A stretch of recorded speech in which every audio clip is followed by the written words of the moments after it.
All right. Happy Sunday, March 3rd. Welcome to episode 8 of Upwardly Mobile. We are here to talk about the four best interview questions job seekers can answer. So, I've been fielding some more questions this week from members of my community, and one of them invariably ends up coming back to interview questions. We all love interviews these days. Today, the margin of error for an interview is tighter than ever, given the competitiveness of the market. And so it's important to know what interview questions you're going to get. And it's also important to know what interview questions are kind of useless along the way. And I wanted to talk a little bit about this because, this is not to say that any interview question is unimportant, but it's also important to say that as you interview, you need to be able to understand what you're going to receive along the way. And so while there's no such thing as a stupid question, there is such thing as a questionable interview question. And so what are these questions and what do they look like first? I want to talk a little bit about that.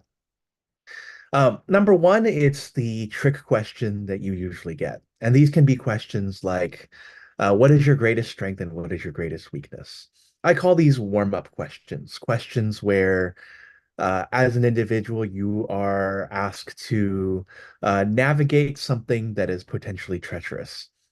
The what is your greatest strength and greatest weakness question is an interesting question to me because uh, you are you are asked to talk about your greatest strength, which is important, but then spin your weakness into a strength or something that you're working on, which, I think is interesting because it doesn't actually answer anything about you as a person, as what you're going to do in that job.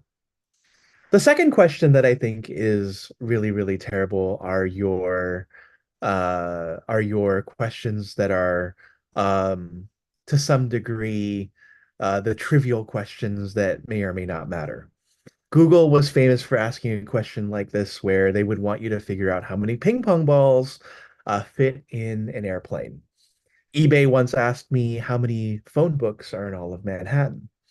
None of these really tell a hiring manager, in my opinion, what it is that you're capable of doing, but they somehow are interesting because if you trip up on them, they may cost you the interview.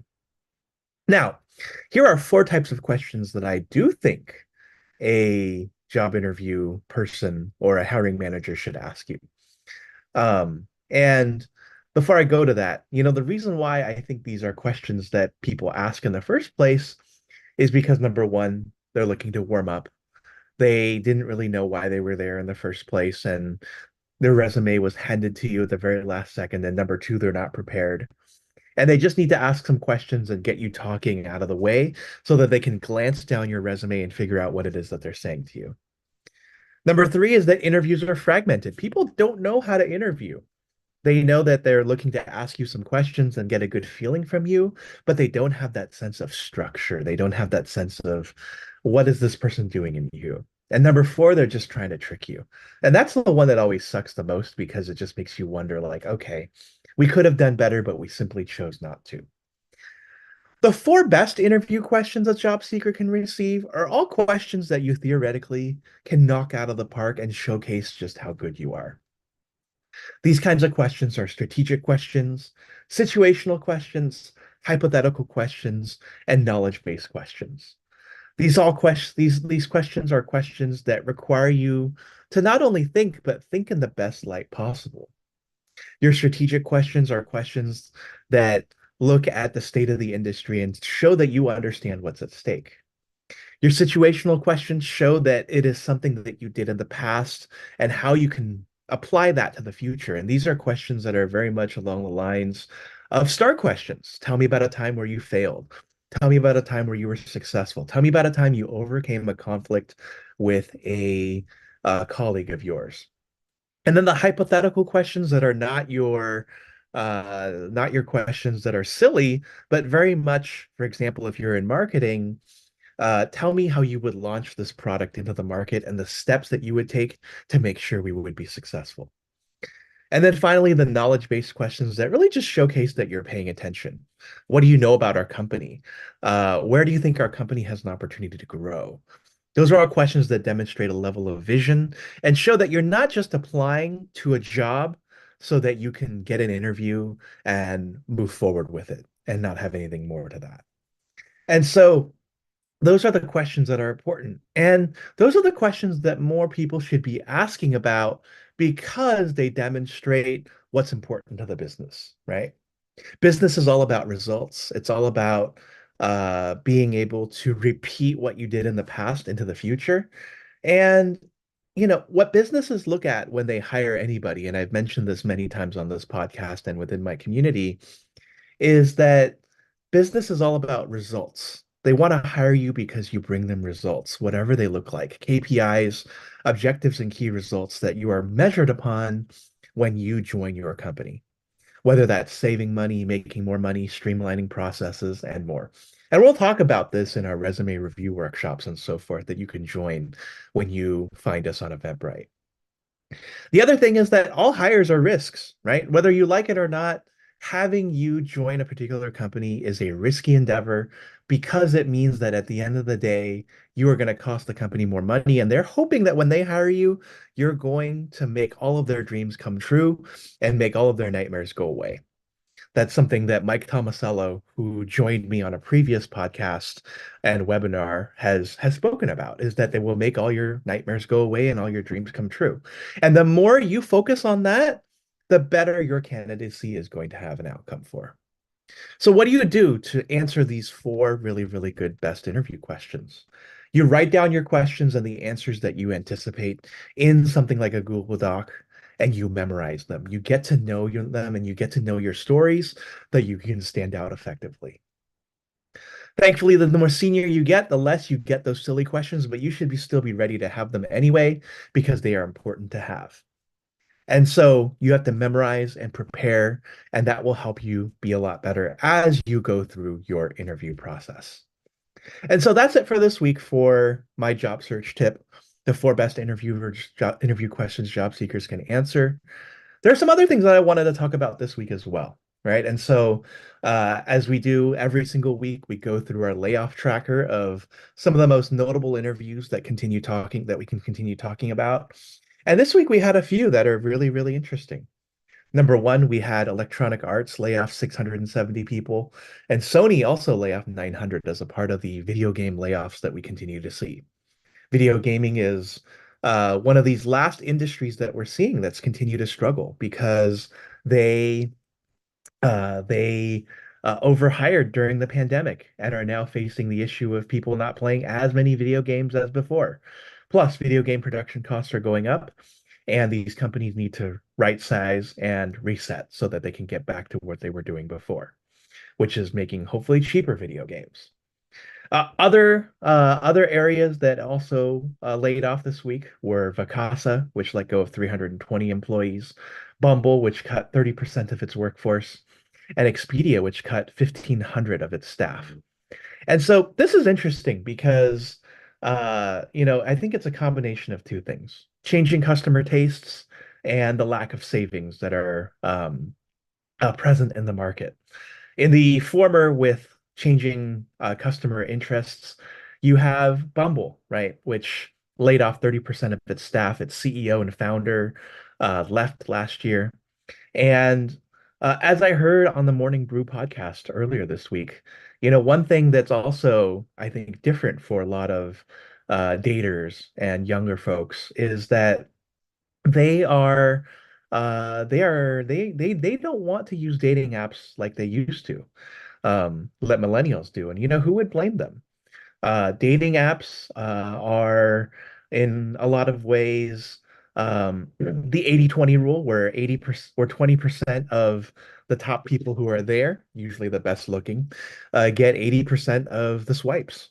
And in a world where that's no longer interesting to people because maybe there are other ways to go and find people instead of staying at home and swiping, um, there is a much better way to match with somebody and find somebody, right? Whether it's through events, common interests, and things like that. With the case of Vacasa and Expedia, as you may know, over the last couple of months, we've seen a lot of credit card debt mount up. We've seen a lot of return to office, so people aren't traveling as much anymore. And so as a result, you have less interest in that. And so that's going to be interesting to watch in the next couple of months to just see how consumer products evolve and change and really see how that whole entire market evolves. Moving out of layoffs, the final piece, we're doing a pretty shorter podcast this week because I've got a couple other things going on. But thank you for listening. Please hit like and subscribe if you made it this far, and share this with a friend as well if you really like these podcasts too. There were two other pieces of news that are coming up that I wanted to talk about. One was a piece of news from last week, and that was a report coming out around Klarna, the fintech startup out of the Scandinavian region, which laid off 700 people last year, is gearing up for an IPO, and is one of the startup VC darlings that has been valued at a lot of money. So last year they laid off 700 people, and this week it came out, or last week it came out that they have benefited from that because they've replaced most of the 700 people that they laid off with artificial intelligence. Notably, one of the things that they had noted was that out of the 700 people they laid off, most were in um, the customer support function. And in this customer support function, they saw that resolutions for questions had risen, and they saw that the ability to answer questions also became a lot quicker. And so this is probably a credit to the large language model that they're using to answer these questions. But, you know, as is the case with things in the tech industry, inspiration draws upon inspiration. And so, what is the inspiration here?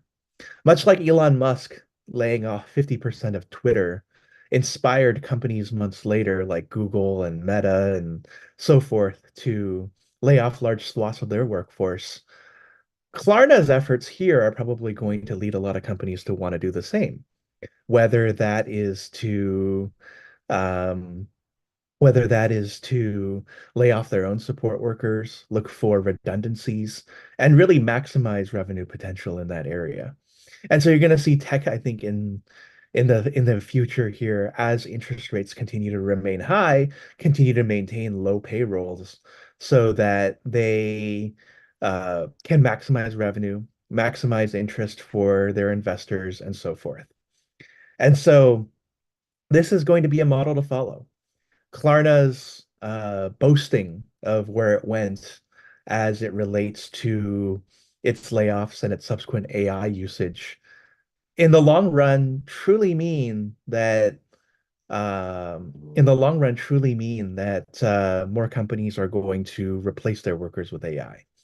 And so that's a big piece to consider. Um, the second piece of news I wanted to talk about for this week in terms of topics of interest is that this is a big week in the United States for two reasons. One being the primaries and Super Tuesday. We're probably going to see Democratic candidate Joe Biden lock up the nomination on his side, and Republican candidate Donald Trump lock up the nomination on his side. And so it'll probably be a referendum on multiple things, where we're going with in terms of the economy, candidate excitement, the state of the job market are all things that I think will be on voters' minds as inflation continues to ebb, supposedly, and as the job market continues to do what it does. And I say continue to do what it does because it's not entirely clear what the economy is doing, I think, for a lot of people, because even though jobs keep on being added, the white collar class continues to see jobs removed. So it'll be interesting to see where that goes in the next coming couple of months, especially as the primary season for these elections wrap up. The other thing that'll be interesting for this week is the jobs reports that come out. The Bureau of Labor Statistics releases its numbers this coming Friday, and will indicate where the direction of our economy is headed. ADP releases their private sector jobs report on Thursday. And so we're going to see numbers coming out of both. I think the ADP number, as usual, will probably be lower than the actual BLS number. But I think that given that January and February tend to be your peak hiring months of the year, we're going to see a good bump in terms of where jobs were added, and we're going to probably see numbers above and ahead for everybody. It'll be really interesting to see where um, we're gonna be really seeing where it will go in the next couple of months, because as we get into the year and interest rates remain high and we get into the summer real estate season and the spring real estate season, I predict we'll see a little bit of a decline until interest rates go down. And even then, once interest rates go down, it'll be a couple more months before we see the impact of that. And so those are two things to watch, and we'll talk a little bit about those. We might be doing an emergency podcast on Friday just to talk through the numbers a little bit and see where things are. But before then, we also have a couple of events going on this week that we'll also put in the comments section. Number one, on Tuesday, we have our 89th mock interview since COVID began with a customer success manager. So join us for that. And then on Wednesday, we have how to use AI in your job search with career coach Nader Mowlaee. And so that's important too, because AI is here. And as we said with that Klarna story, AI is here to stay. And so if you want to check that out, look at that in the comments as well. And we'll be here for you all week long with a couple more video uploads. If you like this, hit subscribe, hit like, hit the bell button to get notifications when we do go live and when we have new videos. Thank you so much for watching.